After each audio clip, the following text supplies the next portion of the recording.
Hello, this is Mandy with Scott Leroy Marketing. I'd like to show you how you can archive and then delete tasks. You can do this with an individual task and you can also do it in bulk. I will show you both.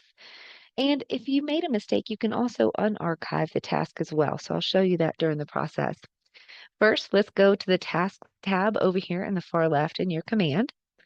And you can choose any tasks that you want. You can use your filters to find the ones you're looking for. Once you find a task that you want to delete or remove permanently, you do first have to archive it, then delete it. So, and if you just want to put it in archives and possibly access it later, you can do that too. You don't have to permanently delete. But to take care of this one individual task, come to the three dots in the far right and choose Archive. This removes it from your To-Do tab over to your Archive tab. So we can come here to the Archive tab. Again, you can use your filters.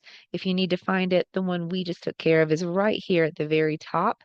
And you can come again to the three dots in the far right. And again, if you made a mistake, you want to put it back on your to-do list, you can definitely unarchive it and pull it back into the active to-do list. But if you're looking to permanently remove it, you can just simply choose delete from this option here. It will ask you if you're sure, because please know there's no undo button once you do this. So go ahead and click delete at that point, and it will permanently remove that task from your command. Now let's look how to do this in bulk. So we'll come back here to our to-do list. Again, use your filters as you need to find tasks that you're looking to get rid of. So we'll just choose a few here.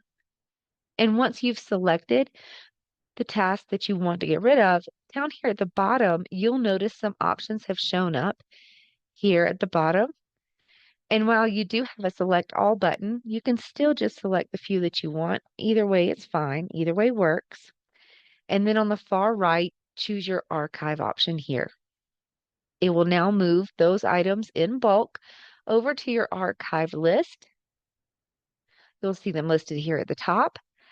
And again, you can leave them here if you want. If you think in the future you might need them again, that's fine. You can leave them here, or you can come right here to the three dots on the right-hand side and unarchive or delete them individually, or select them multiply again.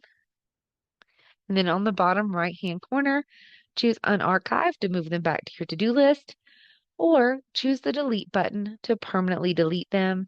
Choose delete from the pop-up screen, and you'll get the green banner of success at the top, letting you know that those particular tasks have now been permanently deleted from your command. If you have any questions about this or anything else to do with your KW platforms, please let us know. You can email us at support@scottleroymarketing.com, and we'll be happy to help. Thanks for watching.